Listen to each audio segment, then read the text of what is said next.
अस्सलामुअलैकुम नाजरीन, मैं हूँ रामीन सैयद और आप देख रहे हैं प्रोग्राम राज़ो नियाज़ ओरिया मकबूल जान और जफ़र हिलाली के साथ। नाजरीन, पंजाब सियासत का गढ़ बना हुआ है। गवर्नर हाउस के बाहर आज एहतजाज की कॉल दी गई थी PTI की जानिब से, जहाँ पर कारकुनान जमा हुए और चेयरमैन तहरीक इंसाफ इमरान खान ने खिताब किया है। एक मरतबा फिर उन्होंने क़ब्ल अज़ वक्त इंतखाबात का मुतालबा दोहरा दिया है। साथ ही उन्होंने ये भी कहा कि असम्बलियाँ तहलील करना हमारा आइनी हक़ है और उन्होंने कहा कि पहले मुझे चैलेंज किया जा रहा था कि असम्बलियाँ आप तहलील कर दें, हम इलेक्शन करवा देंगे, लेकिन जब हमने असम्बलियाँ तहलील करवाने की बात की तो अब इसमें रुकावट डाली जा रही है और इसकी वजह यह है कि PDM जो है वो खौफ का शिकार हुई हुई है और इसलिए वो रुकावटें पैदा कर रहे हैं। अच्छा, इससे कबल की जो सूरत हाल रही है सारा दिन कल रात से, वो उसके बारे में थोड़ा सा आपको बता देते हैं कि पंजाब असम्बली का इजलास हुआ, ना ही वज़ीर आला की जानिब से एतमाद का वोट हासिल किया गया था और पंजाब में बहरान अभी भी बरकरार है। अलबत्ता मरासिलों का सिलसिला जो है वो जारी है। गवर्नर ने वज़ीर आला को एतमाद का वोट हासिल करने का मरासला जारी किया था। स्पीकर पंजाब असम्बली ने गवर्नर का मुतालिबा गैर आइनी करार देते हुए सदर को मरासला लिखा था, जबकि स्पीकर की रूलिंग को गैर कानूनी करार देते हुए गवर्नर ने भी एक मरासला लिख डाला। तो ऐसे में बुनियादी सवाल यह है कि मरासले का खेल आखिर कब तक जारी रहेगा। जी ओरिया साहब, पहले तो आप इमरान खान की जो तकरीर आज की हम सुन ही रहे थे बैठ के, तो कैसा पाया आपने उनकी तकरीर को, उनकी बॉडी लैंग्वेज को, क्या अहम नुकात थे उनकी तकरीर के? देखिए, इमरान खान की तकरीर में कुछ बात ज़्यादा मुख्तलिफ तो नहीं थी, लेकिन यह था कि वो कॉन्फिडेंट था आज बहुत ज़्यादा। उसकी वजह यह है कि आज अगर इस वक्त तक कुछ ना कुछ हो गया होता तो इमरान खान जो था वो किसी और लहजे में बोल रहे होते, एजिटेटिव लहजे में बोल रहे होते और सब कुछ कर रहे होते। ठीक है। असल मसला है, कल भी मैंने यही कहा था कि आइन जो है, आइन पाकिस्तान, ये किसी तौर पर भी रेजोल्यूशन ऑफ द असेंबली की तरफ लीड नहीं कर, इसकी तरफ रेजोल्यूशन ऑफ द गवर्नमेंट की तरफ लीड नहीं करता। उसकी एक बुनियादी वजह यह है कि स्पीकर जो है वो असल में इजलास जो है वो बुलाने का होता है, उसका प्रेरोगेटिव होता है, लेकिन गवर्नर आर्टिकल 109 के तहत बुला सकता है, लेकिन उसको बुलाएगा कौन? स्पीकर बुलाएगा। स्पीकर अगर उसकी रूलिंग दे देता है तो उस रूलिंग को चैलेंज नहीं किया जा सकता। उसको यही हो सकता है कि उसके ऊपर वो इंटरप्रिटेशन के ऊपर जाके आप कह सकते हैं कोर्ट का वोट ऑफ लॉ है। इसीलिए कल भी मैंने यही कहा था कि अगर परवेज़ लाई साहब जो हैं वो इसका ये जवाब देंगे कि भाई तुमने तो इजलास बुलाया ही नहीं, तो मैं वोट कहाँ से देता या कॉन्फिडेंस का वोट कहाँ से, जब बुलाओगे मैं ले लूँगा। तो ये ऐसी चीज़ थी कि जो उसको सेव कर रही थी। असल मसला ये हुआ है कि नून लीग की या PDM, नून लीग तो नून लीग है, PDM तो खैर बहुत छोटी सी बात हो गई ना, असल तो नून लीग ही है। नून लीग की जो बढ़के थी ना, वो बढ़के जो हैं कल रात को 10-11 बजे के करीब बिल्कुल डिफ्यूज़ हो गई थी और मैंने बाकायदा इस पर ट्वीट भी किया था कि उन्होंने कहा है कि अब हम इस पर एक मुरासला लिखेंगे उसको। तो रात 11 बजे ही ये जिसको बारे में से हवा निकल गई थी, लेकिन राना सनाउल्लाह को उन्होंने इस काम पे लगाया हुआ था।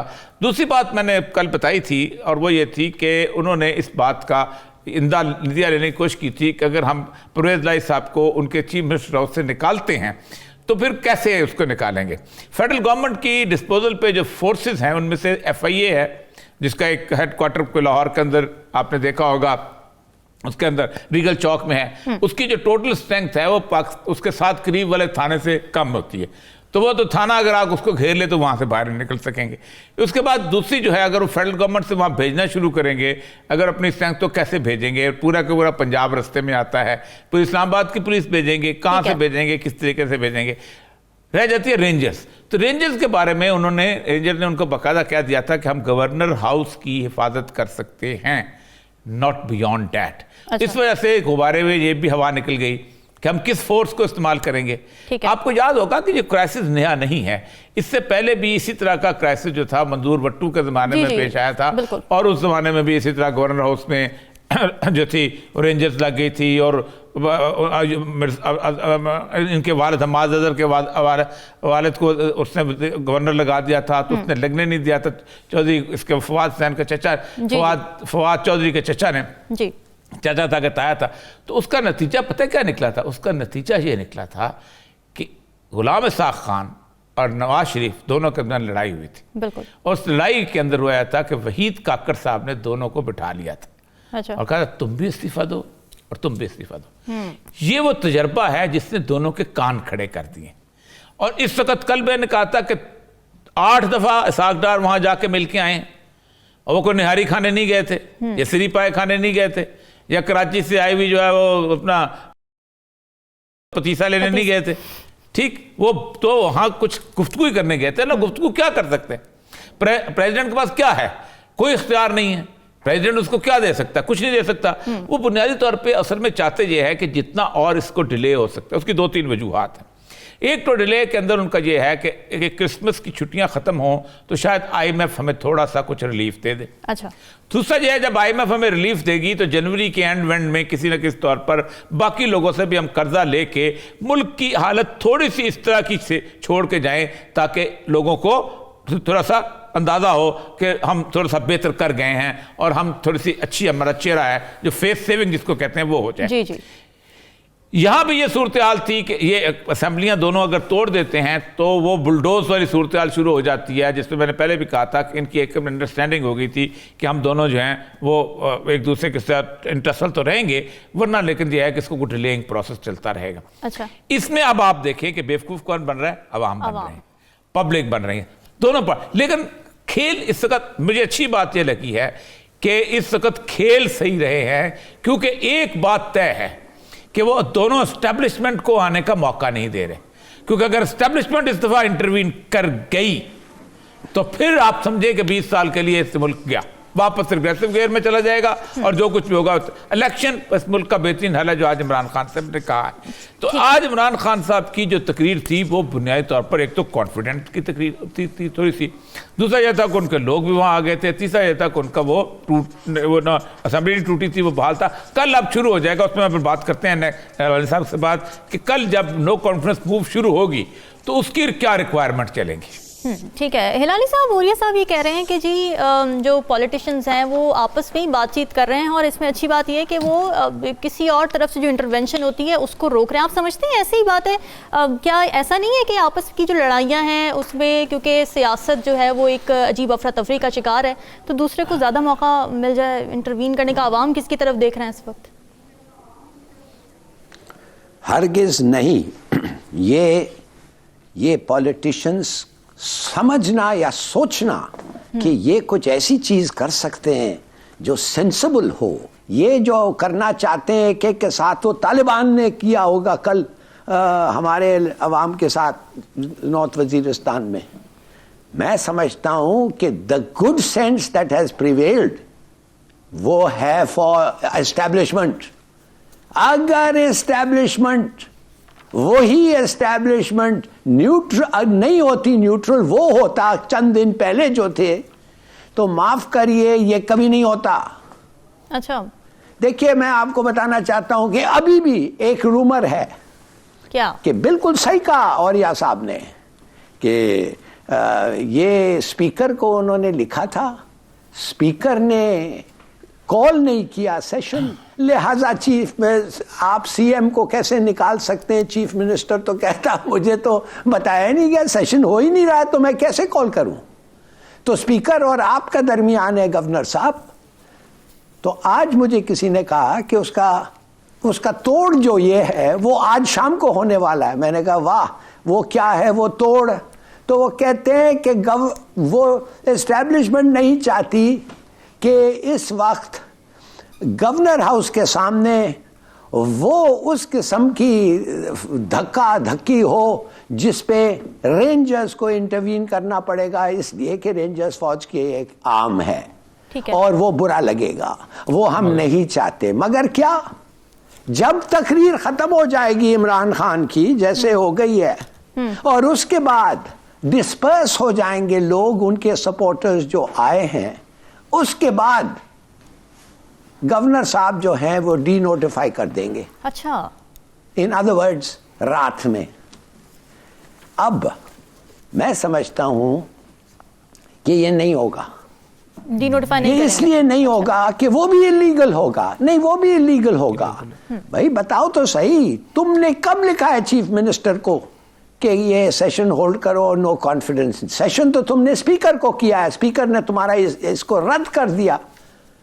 अब चीफ मिनिस्टर को आप डी नोटिफाई कर रहे हैं जब उसको मौका भी नहीं मिला है सेशन करने के लिए, तो what kind of logic is that? मगर अब क्या ये नया लेटर जाएगा चीफ मिनिस्टर को और चीफ मिनिस्टर को अगर खत गया तो वो कहेंगे कि कल होल्ड करो ना, ये तो नहीं कह सकते हैं कि 2 मिनट में सेशन होल्ड करके जाइए करो, नहीं तो तुम्हारे को हम डिनोटिफाई करेंगे। उनको वक्त देना पड़ेगा, 10 दिन देना पड़ेगा।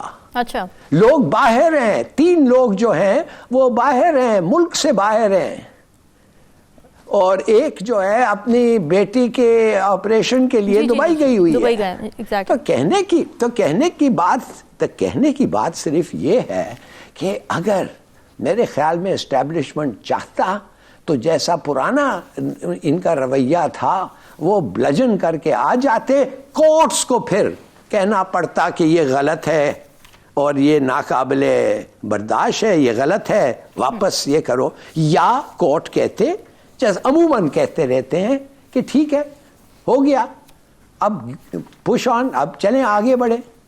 तो देखिए, मैं समझता हूं कि जो भी ये फैसला लिया है कि एस्टैब्लिशमेंट न्यूट्रल है, एस्टैब्लिशमेंट एपॉलिटिकल है, और इन्होंने औरिया साहब ने बिल्कुल सही कहा, ये कॉन्फिडेंट लग रहा था आज। अच्छा। कौन? इमरान खान। क्यों लग रहा था कॉन्फिडेंट?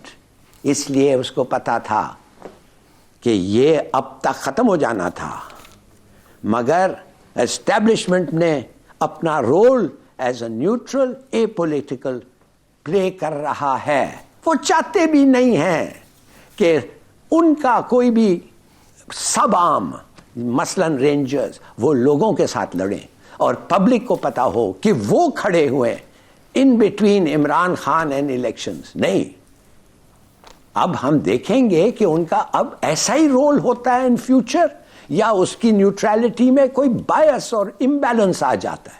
मैं समझता हूं इट्स ए ग्रेट मोमेंट, मगर मैं ये जरूर कहूंगा कि आई मे बी रॉन्ग, शायद ये मेरी गलती है, शायद मैं मिसरीड कर रहा हूं, शायद कोई और वजह है, मगर मैं समझता हूं कि इस वक्त उनको बकौल रूमर ये कि शाम में करेंगे तो देख लेंगे, मगर कैसे कर सकते हैं शाम में, जब उनको नोटिस देना पड़ता है प्राइम मिनिस्टर को, कम से कम 10 दिन का। रीजनेबल, क्या लिखा हुआ है उधर? रीजनेबल, जस्टिफाएबल, फेयर, ये तीनों क्राइटेरिया है उनके हुक्म में, गवर्नर के हुक्म में, विच मस्ट बी मेट। और अगर वो होगा तो ये नहीं हो सकता है कि एक दिन में उनको निकाल दें। ठीक है। और ये साहब, सीएम की डी नोटिफिकेशन का मामला आप किस तरफ जाता देख रहे हैं? देखिए, पहली बात तो ये है कि ये डी नोटिफिकेशन रात का चल रहा था, रात को कर रहे हैं, रात को 12 बजे तक हो जाएगा, ये खबरें भी आ गई। सुबह चल रहा था, सुबह हो गया, लोगों को बुला लिया, सब कुछ हो गया है, आज हम जाकर डी नोटिफाई कर देंगे। पहली बात यह है कि सीएम नॉन नोटिफाई होता है ना डी नोटिफाई होता है। सीएम जो है वो बुनियादी तौर पर या तो हाउस से इलेक्ट होता है या हाउस उसके ऊपर अदम एतमाद का इजहार करता है और उसको निकालता है।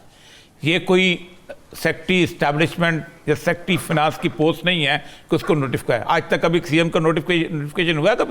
कभी नहीं हुआ। ना डी नोटिफाई होता है ना नोटिफिकेशन होता है। ऑटोमेटिकली वो जो स्पीकर पढ़ के निकलता है रेजोल्यूशन, उसको ऑर्डर ऑफ द डे कहते हैं। अच्छा। ऑर्डर ऑफ द डे में होता है कि इतने लोगों ने वोट जो है वो दिया और चीफ मिनिस्टर को वोट नहीं मिल सका, इसलिए chief minister has lost the confidence of the house.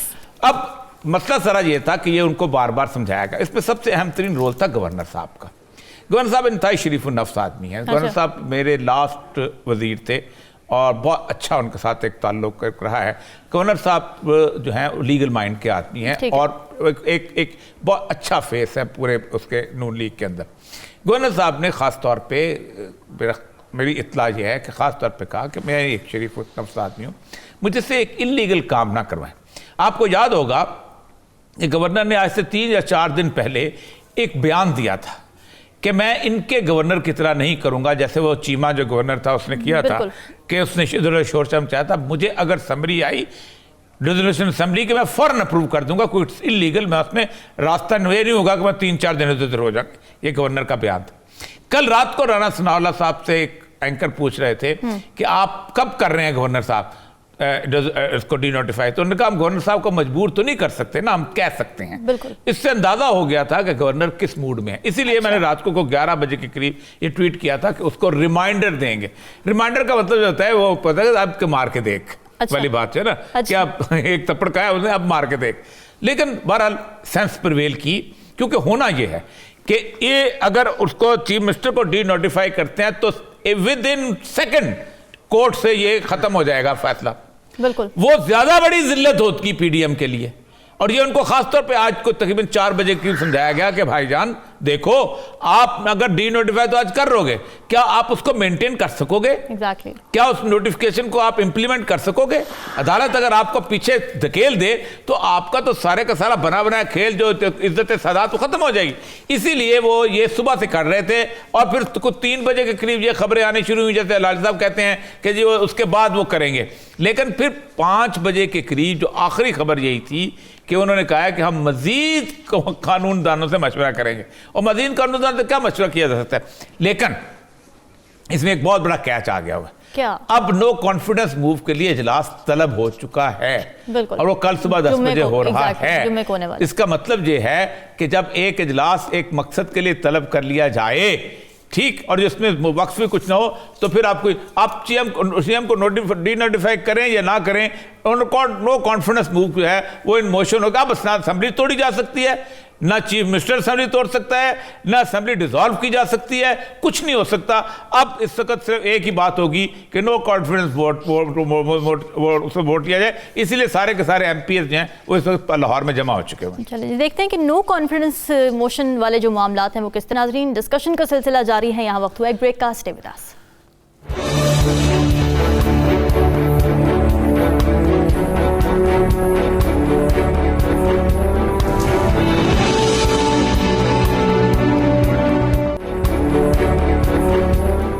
Welcome back नाज़रीन। बात हो रही है पंजाब की सियासत के हवाले से।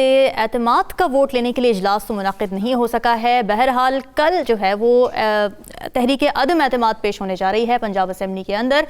हिलाली साहब, क्या लगता है आपको, क्या तहरीक अदम एतमाद कामयाब करवाने के लिए अपोजिशन के पास नंबर गेम पूरी है? हो जाएंगे ये मामला कल सेटल? बिल्कुल, अपोजिशन के पास इतने नंबर्स नहीं हैं। हालांकि जरदारी साहब बकौल विमेन एमपीएस फोन्स जा रहे हैं और 5 करोड़ के ऑफर आ रहे हैं और एक सेफ हाउस का प्रोटेक्शन आ रहा है और ऐसी बातें हम सुन रहे हैं, मगर मेरे ख्याल में नहीं है। और अगर ये पिट जाए, माने अगर ये डिफीट हो जाए ये मोशन, तो फिर ये फौरन डिसॉल्व कर सकते हैं। अच्छा, तो मेरा ख्याल है कि अब इनको पता नहीं कितने दिन लगेगा। कल अगर वोट होगा तो ठीक है, मगर 7 दिन इसमें सर ऐसा है कि 7 दिन के अंदर अंदर इसको बुलाया जा सकता है और उसके बाद 3 दिन कम से कम और ज़्यादा से ज़्यादा 7 दिन जो है डिस्कशन के लिए दी जा सकते हैं। तो पहली बात तो यह है कि 7 दिन में उन्होंने बुला तो लिया है, तो अब तो जल्दी बुला लिया। इसका मतलब यह है 7 डेज की उन्होंने बोल दी, बल्कि 3-4 दिन के बाद ही बुला लिया है। तो इसका मतलब यह है कि अच्छा, मेरा ख्याल ये था, हाँ सर, मेरा ख्याल ये था, आपने कहा कि कल सेशन हो रहा है। एनीवे, नहीं, कल सेशन हो गया ना, कल सेशन साहब हो गया ना। अब साहब ये है ना कि उन्होंने 7 दिन के अंदर अंदर बुलाना था, तो अब ये परसों पेश हुई थी, उन्होंने 3 दिन के अंदर अंदर बुला लिया है। तो 7 दिन के अंदर अंदर बुलाना था, वो 7 दिन तो अब निकल गए। अब मैक्सिमम 4 डेज रह गए, तो 3 days are to be given for discussion. Discussion के लिए 3 दिन जरूरी हैं कि उसके ऊपर डिस्कशन हो, प्रॉज एंड कॉन्स बताए जाएं, दोनों को मोहलत दी जाए, लेकिन not more than 7 days for discussion. Minimum 3 days and maximum 7 days of discussion. अब इसका मतलब यह है कि अगर वो खींचना चाहें तो 7 दिन तक खींच सकते हैं, नहीं खींचना चाहे तो 3। ये मतलब यह है कि 31 दिसंबर तक चले जाएगी आपकी असेंबली जो है ना, इसका डिसोल्यूशन जो है। जी लाली साहब जी, अब बात असल ये है कि अगर इनके ऑपोजिशन में मीनिंग पीडीएम के पास नंबर्स नहीं है और इनके पास नंबर्स हैं, तो इसका मतलब क्या होगा कि जिस दिन वो वोट का रिजल्ट अनाउंस होगा उसी लम्हे में, नेक्स्ट लम्हे में वो डिसॉल्व करने का इम्कान है उनका। हाँ, तो होना चाहिए, ये तो नहीं तक डिले तो नहीं होना चाहिए, अब फौरन डिसॉल्व होना चाहिए। अब बात असल ये है कि परवेज इलाही साहब तो चाहते हैं डिले हो ना। उन्होंने ब्रेक नेक स्पीड पे लाहौर डेवलपमेंट प्रोजेक्ट्स जो हैं वो चेंज कर रहे हैं। वो डिस्ट्रिक्ट को डिवीजन बनाया है, 100 बिलियन रुपया खर्चना है और उससे पैसे निकालने हैं। या तो उनका एक वेस्टेड इंटरेस्ट है कि और टाइम मिले, मगर क्या इनडिसाइसिवनेस जो इमरान खान ने डिस्प्ले किया जब ये पूरा प्रोसेस स्टार्ट हुआ, बगैर पूछे किसी को कहता डिसॉल्व। और अगर इनके पास वो हिमायती होते जो वाकई उनके स्पिरिट और में वो काम करना चाहते थे, इन द सेम स्पिरिट, वो कहते हाँ और ये असेंबली डिसॉल्व हो जाते। वेट ही ना करना पड़ता, मगर नहीं हुआ, बिल्कुल वेट नहीं किया। अब क्या फिर वेट करेंगे? इसलिए कि परवेज इलाही को वक्त चाहिए, या और कोई उनको कोई फुसला रहा है? देखिए, बड़े दिन पहले मैंने कहा था कि जो आदमी डिले करेगा इस प्रोसेस को वो पीटीआई का गद्दार निकलेगा। और ये प्रोसेस डिले किया है, कौन किया है हमें पता है, मगर इवेंचुअल रिस्पॉन्सिबिलिटी आना चाहिए इमरान खान पे, इसलिए कि वो है सरबराह एंड ही अग्रीड। मगर किसने मूव किया फॉर अ डिले हमें पता है। तो कहने की बात सिर्फ ये है, क्या फिर यही मिस्टेक करेगा? I hope not. नहीं तो खड़े होके कह दो भाई, लेवल विद द पीपल, ईमानदार बनो अपने इलेक्टोरेट के साथ कि हाँ थोड़े से वक्त चाहिए फॉर मेनी रीजंस, हमारे साथी जो हैं दे नीड टाइम। बिल्कुल ठीक है। और ये साहब, आपको क्या लगता है डिले कौन कर रहा है, और डिले करने का फायदा क्या पीडीएम को हो रहा है, या फिर काफ लीग को हो रहा है, या फिर पीटीआई को? ऐसा लग रहा है कि सबका ही फायदा है इसके अंदर, और फेस सेविंग दोनों को मिल रही है। तफसील से तकरीबन हर एक से इस बारे में डिस्कशन किया है। अगर तो आपका दुश्मन जो है ना प्रिंसिपल्स पे चलने वाला हो ना, तो फिर तो हम कहेंगे जी आज डिले कर दो और कल उसके बाद एक स्मूथ सेलिंग शुरू हो जाएगी। अच्छा। और इलेक्शंस हो जाएंगे, और वो चीफ इलेक्शन कमिश्नर एक बेहतरीन ईमानदार किस्म का आदमी है, वो आ जाएगा और इंटरिम गवर्नमेंट आ जाएगी, और इंटरिम गवर्नमेंट आपके खिलाफ किसी किस्म का कोई एक्शन नहीं लेगी। और इमरान खान जो कि अपना हाउस में बैठा हुआ है और जिसके इर्द गिर्द इस वक्त पंजाब की पुलिस, KPK की पुलिस पहरा दे रही है, उसको किसी किस्म का हाथ नहीं लगाया जाएगा। तो तब तो एक बड़ा ईजी स्टेप था। गुज़श्ता 8 महीने में जो कुछ इस मुल्क के अंदर हुआ है वो पाकिस्तान की तारीख में इससे पहले कभी नहीं था। कल भी मैं इस पे जज्बाती हुआ था और कल भी मैंने ये बात की थी कि अगर ये कुछ पाकिस्तान में आज से पहले हुआ होता कि जब फातिमा जिन्ना इलेक्शन लड़ रही थी, तो इस तरह आज जैसे इमरान खान ने कितने नाम लिए हैं, उसका 75 साल का आज़मसवाती है, आप एक सेनेटर है, ठीक है, जस्ट एक ओपिनियन कहने के ऊपर, ओपिनियन बताने के ऊपर आप और ये उसके सब कता कलामी की माजरत, मुझे एक ब्रेक का कहा जा रहा है। साथ नाज़रीन स्टे विद अस।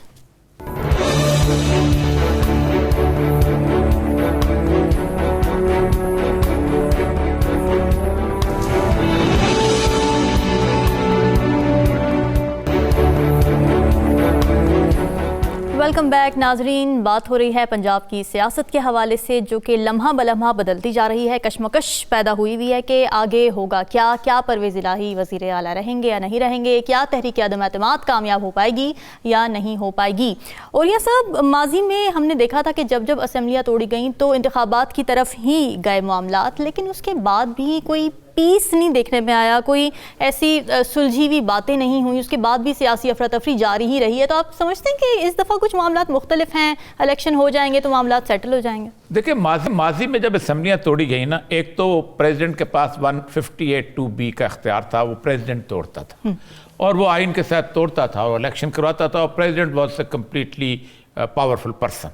लेकिन 8th अमेंडमेंट जो है जब ख़त्म की गई है, नवाज शरीफ साहब ने ख़त्म की, तो मुझे अकबर बुगटी के फ़िक्र याद है, वो असम्बली में वोट दे के वापस आ रहा था, तो उसने कहा, और साहब मैं आपको एक बात बताऊं, मुझे छोटे में तुम्हें एक बात बताऊं कि एक बात याद रखो, अब मार्शल लॉ लगेगा, कि उन्होंने सेफ्टी वॉल्व निकाल दिया आइन के अंदर। और वही हुआ कि मुशर्रफ आ गया और मुशर्रफ ने आके सब कुछ उलट पुलट कर रख दिया। तो मुशर्रफ यहाँ से निकालता होता था और निकाला, और उनको बदलता होता था। असल मसला यह है कि मैं सिर्फ अर्ज़ कर रहा था कि इन 8 महीनों के अंदर पाकिस्तान की पॉलिटिक्स ने जो कुछ देखा है, मैं मुशर्रफ के ज़माने से लिखता आ रहा हूँ।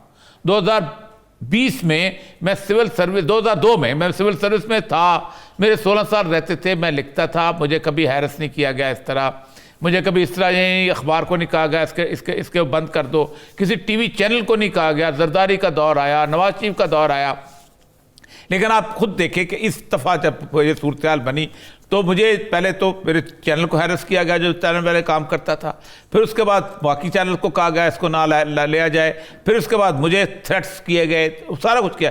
ये एक छोटी सी मैं अपनी मिसाल देता हूँ जो कि 66 साल का बूढ़ा आदमी है। एजाज अमीर के साथ क्या किया गया, उसको उतारा गया, उतार के उसको थप्पड़ मारे गए, उसके कपड़े फाड़े गए।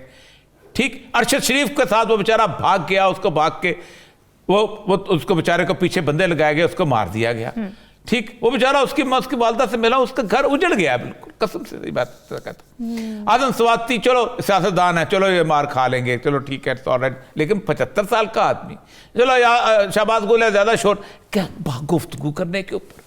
फिर सबको पता है कि कौन गवर्न करता था इस 8 महीने के अंदर, किसको क्या गवर्न करता था। फिर केसेस जिस तरह के निकाले गए, फिर वीडियोस की, अरे आपका दुश्मन इतना करीब मंजर है कि आप सोच, अब ऐसे के अंदर 10 दफा सोचना पड़ता है कि आप असेंबलियां तोड़ेंगे तो उस वैक्यूम में 3-4 दिन के अंदर भी ये लोग क्या कर जाएंगे। ये वो थ्रेट था जिसने हर चीज को इंडिसिसिवनेस कर दिया, और जाहिर बात है कोई भी इस जगह पे होता तो इंडिसिसिवनेस करके निकलता। 25 मई में जो कुछ हुआ है, आप मुझे ये बताइए 25 मई में क्या थ्रेट था? क्या पार्लियामेंट को आग लग रही थी? क्या किसी बिल्डिंग को आग लग रही थी? वो लोग इस्लामाबाद से एंटर ही नहीं हुए और आपने उनको आंसू गैस शुरू कर दी। यानी आपने जुल्म, तशद्दुद और बर्बरियत की, मैंने अपनी जिंदगी में इतनी ज्यादा आंसू गैस नहीं देखी, पूरी रात चलती रही है। अब मुझे ये बताइए कि इसके अंदर आपको, आप अगर इस जगह पे होते तो आप क्या डिसीजन करते? आप कहते हैं कि थोड़ा सा मैं अपनी इस कारकुन को बचा लूं, इसको लोगों, क्योंकि एक दफा आप याद रखें, लोगों के हौसले जब पस्त हो जाएं, फिर सबसे आखिरी बात, बेनजीर जो है उस पर हमला हुआ, पूरे पाकिस्तान में बेनजीर के साथ हमदर्दी का इजहार किया गया। बिल्कुल, जब 27 तारीख उसको हुआ था, उसमें अक्टूबर में कारसाज हमदर्दी का इजहार किया गया। लोगों ने कहा गलत हुआ, ये हुआ, उसको उसके बाद आप सोचें इमरान खान पे हमला हुआ है, पाकिस्तान में कोई ड्रामा कह रहा है, किया गया है, ये चलने कैसे शुरू हो गया, ये टांग कैसे ठीक हो गई, और कोई, आप मुझे ये बताइए कि बेनजीर ने एक उसको मार्क एरिक सेगल को लिखी थी, अपना खत लिखा था कि मेरे ये 4 बंदे हैं जो जिनके खिलाफ में होगा। एक उसने नाम लिया था परवेज लाई का, दूसरा उसने नाम लिया था हमीद गुल का, और तीसरा उसने नाम लिया था उसका अपना एजाज शाह का। ये 3 नाम थे। इन तीनों के ऊपर मीडिया डिस्कशन करता रहा है ना कि नहीं करता रहा है? बिल्कुल, हर एक उसमें से एक ISI चीफ था पुराना। क्या आज पाकिस्तान में इमरान खान ने जिनका नाम लिया आप डिस्कशन कर सकते हैं? ये है वो कंडीशन, ये है इस मुल्क के अंदर हालात, ये है वो जबर की कैफियत। इस जबर की कैफियत में आहिस्ता आहिस्ता बेहतरी आ रही है। अच्छा। अब उसको सांस मिल रहा है, इसलिए उसने डिसीजन लिया। ठीक है हिलाली साहब, आपको क्या लगता है, बाज़ लोग इस ख्याल के हामी हैं कि असेंबलियाँ टूट जाएं और नए इंतखाबात हो भी जाएं तो सियासी बहरान टलने वाला नहीं है, तो आपको लगता है कि वाकई बहरान इतनी शिद्दत इख्तियार कर चुका है कि हल ही कोई नहीं है, कोई उम्मीद ही नहीं बची? हाँ बिल्कुल, मैं समझता हूँ कि अगर टूट जाए, इलेक्शन हो, जो भी वो आए, उनको एक लंबा, वो कहते हैं स्कोर्स हैं जो सेटल करना है, और हम ऐसा देखेंगे। अफसोस है मगर ये मेरा ख्याल है। मगर देखिए, मैं कुछ और कहना चाहता हूँ। जी हिलाली साहब, कि ये जो दुश्वारी हमने 8 महीने गुजारा है सिंस द रिजीम चेंज का जो था, मैं समझता हूँ मुझे कोई अफसोस नहीं होगा ये 8 महीने जो गुजरे हैं। हालांकि बड़ी सख्त दुश्वारी हुई है, हर किस्म के हमारे इकोनॉमी पे इम्पैक्ट हुआ है, हमारे साइकी पे इम्पैक्ट हुआ है, हम लोग अलग अलग हो गए हैं, हमें इदारे टक्कर कर रहे हैं। मैं समझता हूँ it will all B worth it अगर इसका नतीजा ये हुआ कि हमारा एस्टैब्लिशमेंट वाकई एट न्यूट्रल है और ए पॉलिटिकल है। बस अगर ये एक चीज हम लोग पाते हैं इस 8 महीने के सदमा से, तो मेरे ख्याल में it will be worth it. मैं कहूंगा डजंट मैटर। मगर अगर ये भी नहीं पाते और फिर इलेक्शंस वैसे ही होते हैं जो हर इलेक्शन इधर होता है, इस मुल्क में हुआ है, एक्सेप्ट फॉर 1970 इलेक्शंस, तो फिर मेरे ख्याल में इस मुल्क का फ्यूचर बहुत ही ब्लीक है, बहुत ही ब्लीक है।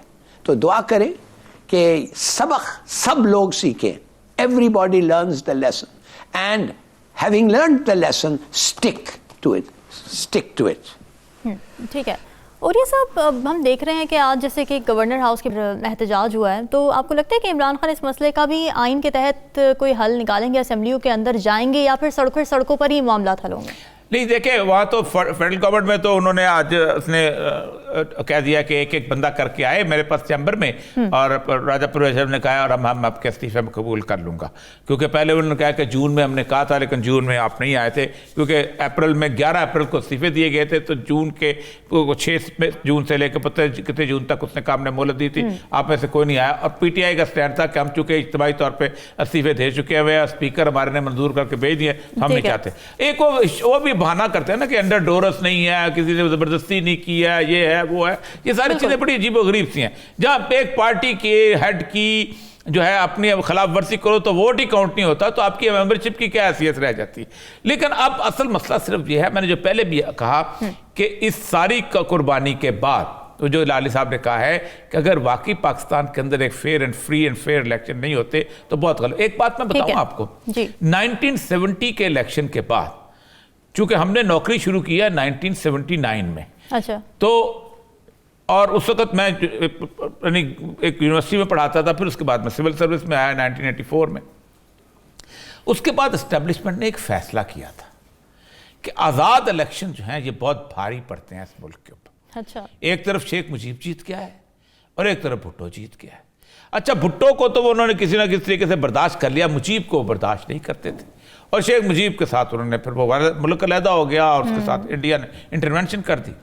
उसके बाद हुआ ये था कि पूरे मुल्क में इंडिपेंडेंट इलेक्शंस का हाल ये था कि जुल्फकार अली भुट्टो ने वो स्वीप किया था कि तमाम वो एस्टेब्लिशमेंट के पाले हुए 1920 के अंग्रेज के पाले हुए तमाम लोग जो थे उड़ गए थे। 2 फ्यूडल्स जीते थे, एक चौधरी ज़ौहर और एक मुमताज सुल्ताना, और एक किसी हद तक अनवर नून जो था उसको भी उनको सपोर्ट किया था भुट्टो ने, वरना नहीं जीतते थे। ऐसे ऐसे लोग थे कि जिनके पास किराए का घर था। चौधरी गुलाम हुसैन वो थे अपना जेलम से जीते थे, किराए का क्लिनिक, किराए का घर, उसमें जीते थे। मंजूर हुसैन दुदरा जो कि मड्डी बहुत दिन से जीता था, जिसको उसके मुखालिफ ने कहा था इस हल्के में नहीं आना, कौसर नियाजी जेल में था। फैसला किया था कि अब इलेक्शन जो है इस तरह के नहीं होने, और 88 में जैसे इलेक्शन पर 85 के नॉन पार्टी हुए, फिर 85 के इलेक्शन में, और फिर अब उन्होंने ये फैसला अब बदलना पड़ेगा एस्टेब्लिशमेंट को, क्योंकि अब पब्लिक है पॉपुलर सपोर्ट की सूरत में आ गई है। अब अगर आपने वही किया जो 1971 में किया था तो फिर ये तो अल्लाह का भी फैसला है, वाइन उत्तम उदना, अगर तुम वैसा ही करोगे तुम वैसा ही सलूक करूंगा, अगर तुमने 71 का हालत की सूरत की है तो तुम्हारे साथ वैसा ही होगा। तारीख से सबक लेने की बहुत ज्यादा जरूरत है ना। क्वेश्चन आपने सुनी, अगले हफ्ते हाजिर होंगे मजीद अहम मौज़ूआत के साथ। हमें दीजिए इजाजत, अल्लाह हाफ़िज़।